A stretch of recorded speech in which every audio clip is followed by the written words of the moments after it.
성도 여러분, 하루 동안 평안하셨습니까? 10월 21일 화요일에 새벽 묵상을 시작하도록 하겠습니다.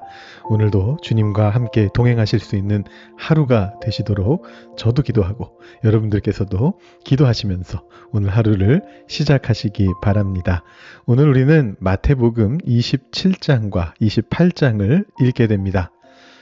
교회에서 가장 많이 읽게 되는 본문들 중에 하나죠. 사순절이나 고난주간이나 부활절마다 읽게 됩니다. 이 마태복음 27장, 28장에 대응하는 다른 복음서의 말씀들이 있습니다. 아주 쉽게 볼 수가 있는데요. 모든 복음서들은 요한복음을 제외하면 다 맨 마지막에 두 장을 각각 한 장은 십자가 죽음에 그리고 다른 한 장은 부활을 묘사하는 데에 각각 사용하고 있습니다. 이것을 도표로 표시해 보면 이렇게 됩니다. 마태복음은 총 28장인데요. 마지막 장인 28장이 부활을 나타내고 그 전에 27장이 십자가 죽음을 기록합니다. 마가복음도 마찬가지죠. 15장과 16장이 죽음과 부활을 나타내는데 16장에서 끝이 나고요. 누가복음도 23장이 죽음, 24장이 부활을 나타내는데 24장에서 끝이 납니다. 자, 요한복음은 예외가 있습니다. 21장이 일종의 부록에 해당하거든요. 그래서 21장에서 끝이 나는데 21장은 제외하고 20장이 부활, 19장이 십자가 죽음을 드러내고 있습니다. 그래서 모든 복음서들은 끝나는 부분이 다 비슷한 구조로 되어 있다. 여러분 이렇게 생각하시면, 그리고 요한복음을 제외하면 다 마지막 두 장이 십자가 죽음과 부활이다. 이것을 기억하신다면 언제라도 십자가 죽음을 다시 묵상하고 싶으실 때 쉽게 그 말씀을 찾으실 수 있고, 또 부활을 묵상하고 싶으실 때 그 장을 쉽게 찾으실 수 있을 것입니다. 자, 이 마태복음 27장과 28장은 바로 복음서에서 가장 핵심이라고 할 수 있는 십자가 죽음과 부활을 보여주고 있는 장이다라는 것을 말씀드렸고요. 자, 순환기사 자체는 한 장 전 26장에서 시작했죠. 어제 미리 말씀드렸는데 26장에서 유월절 식사라던가 또 겟세마네 기도라던가 또 사로잡히시는 장면, 이런 것들을 묘사하면서 시작이 되었습니다. 자, 사로잡히신 예수님이 27장에서는 빌라도 총독에게로 끌려가셔서 그 총독 앞에서 대화를 나누시고 그 다음에 골고다 언덕으로 끌려가시게 되죠. 그리고 십자가에 달려서 고통받으시다가 죽음에 이르십니다. 그리고 나서 무덤에 묻히시는 장면까지가 27장에 나옵니다. 자, 27장에서 중요한 구절을 쓰려고 보니까 사실 다 중요하더라고요. 그래서 그 중에 대표적으로 예수님 돌아가시는 장면을 마태복음은 50절에서 이렇게 묘사하고 있습니다. 예수께서 다시 크게 소리 지르시고 영혼이 떠나시니라. 자, 그 다음에 이제 28장에서는 부활이 나오고요. 그 끝에 지상 명령이 등장합니다. 자, 부활을 묘사하는 형태는 거의 똑같습니다. 마태복음, 마가복음, 누가복음, 요한복음이 거의 똑같은데 그 부활 뒤에 어떤 일이 일어났는가를 묘사하는 것은 또 다 제각각 다릅니다. 참 특이한 현상인데요. 그런데 마태복음은 그 중에서도 지상명령이라고 하는 것을 다루고 있습니다. 여러분 너무 잘 아시는 말씀인데 한번 소개해드려 보면, 먼저 28장 첫 부분의 부활은 이렇게 묘사가 되죠. 안식일이 다 지나고 안식 후 첫날이 되려는 새벽에 막달라 마리아와 다른 마리아가 무덤을 보려고 갔더니.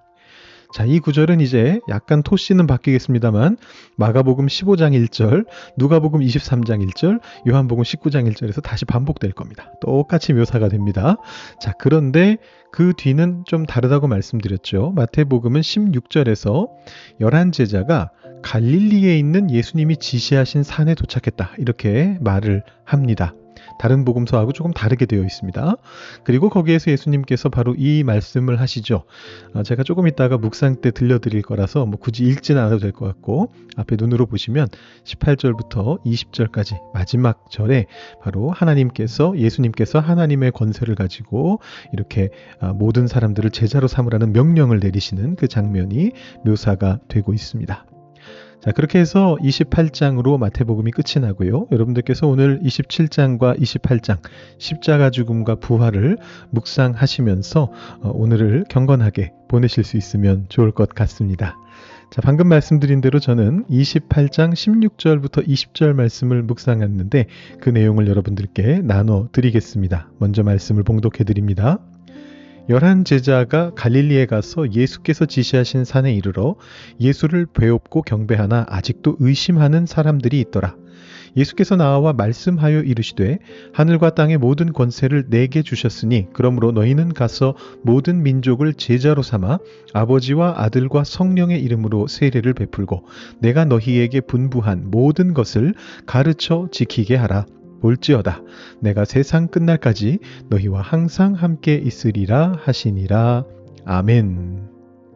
자, 여러분 말씀드린 것처럼 28장 마태복음 28장 말씀은 예수님의 부활을 묘사하고 있습니다.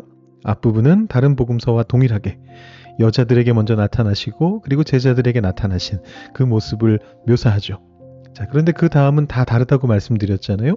마태복음은 갈릴리에 있는 산으로 가서 그 자리에서 예수님을 만난 11 제자에 대해서 기록을 하고 있습니다. 거기에 예수님께서는 무엇라고 말씀하셨느냐?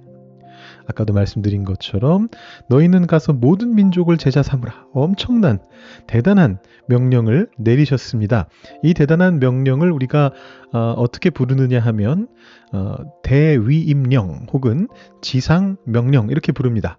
자, 그런데 이 지상명령이라는 말이 우리에게 때로는 오해를 줄 때도 있습니다. 이 지상이라는 말을 땅 지자라고 착각하게 되는 경우가 많아요. 그래서 예수님께서 우리가 땅 위에서 행해야 될 명령을 내리셨다. 지상명령이 그런 뜻이다라고 생각할 수가 있습니다. 실제로 그런 느낌이 있죠. 예수님께서 이 지상에서의 사역을 마무리하시고 하늘로 올라가시면서 이 명령을 주셨잖아요. 위임해 주시는 거잖아요.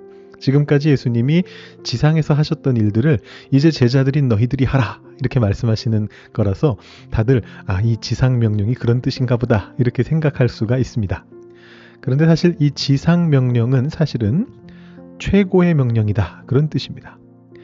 지상명령의 또 다른 이름이 대위임령이라고 말씀드렸는데 그 대에 해당합니다. great입니다. 위대한 명령이다 라는 뜻입니다. 자, 이 위대한 명령은 사실은 교회 역사를 통틀어 봤을 때도 성경 전체를 통틀어 볼 때에도 당연히 최고의 명령입니다. 예수님의 제자들, 나아가서 앞으로 예수님을 믿게 될 바로 우리들, 크리스천들이 어떤 삶을 살아야 하는가를 보여주고 거기에 한 예수님께서 어떻게 능력을 더하실 것인가를 알려주시는 약속이 되기 때문이죠. 자, 그런데 이 최고의 명령, 지상 명령을 받는 그 순간의 상황이 어떠했습니까? 자, 오늘 본문 17절을 보시면 굉장히 충격적인 상황을 볼 수가 있습니다. 예수를 배웁고 경배하나 아직도 의심하는 사람들이 있더라. 자, 부활하신 예수님을 직접 눈으로 봤어요. 그 예수님을 경배했습니다. 그런데 그들 마음 한편에 여전히 의심이 남아 있었다라는 것입니다. 조금 의아하게 느껴지시죠? 십자가에서 돌아가셨다가 부활하신 예수님을 만났다면 모든 의심이 사라지지 않을까요?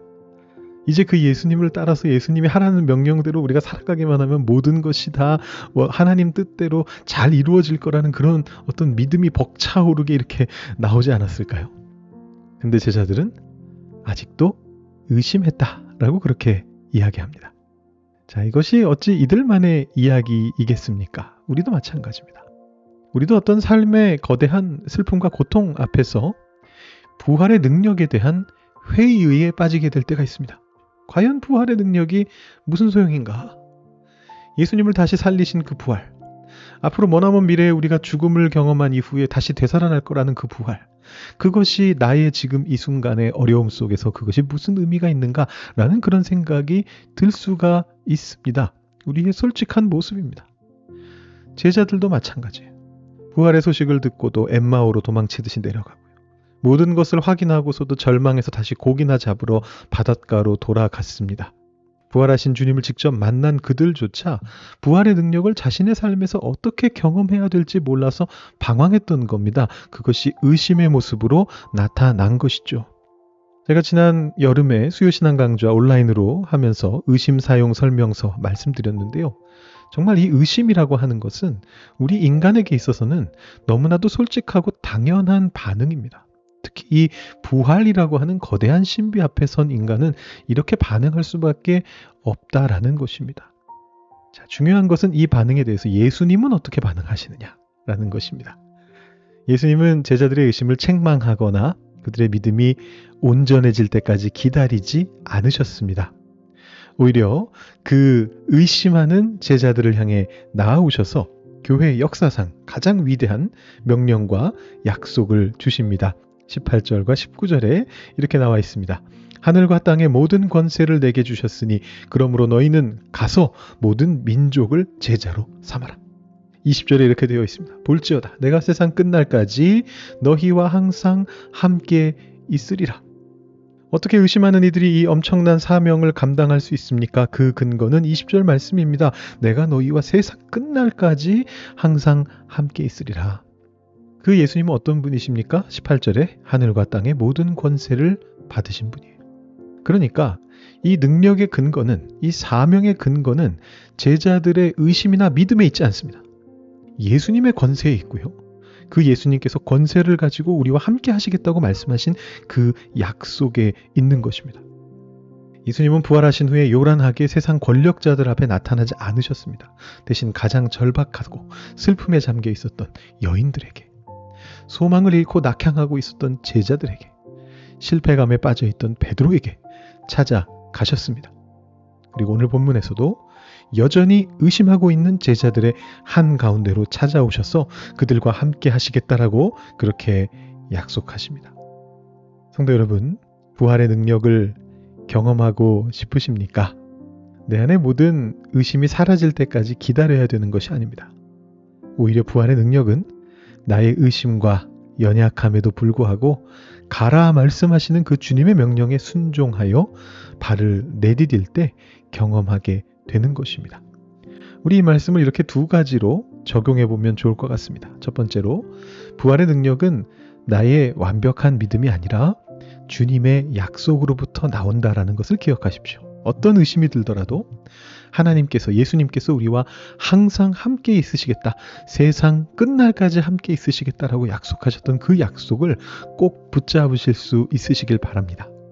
그리고 두 번째로, 그 부활의 주님을 만나기 위해서 여러분의 그 자리, 고난과 아픔의 자리, 의심과 연약함의 자리로 가도 괜찮습니다. 왜냐하면 주님이 거기에 함께 계시겠다라고 우리에게 약속하셨고 부활의 능력으로 일하시리라라고 말씀해 주셨기 때문입니다. 여러분, 이 말씀의 적용 두 가지를 한번 조금 더 깊이 생각해 보시기 바랍니다. 여러분의 의심에 대해서, 그리고 여러분의 고난의 자리에 대해서, 그 자리에 예수님이 오셔서 예수님의 약속대로 우리와 함께 계실 때, 부활의 능력을 주실 때 어떤 일이 일어날 것인가를 기대하는 마음으로 오늘의 말씀을 다시 한번 묵상해 보시고 기도해 보신 후에 오늘 하루를 시작하시기 바랍니다. 기도하고 묵상하겠습니다.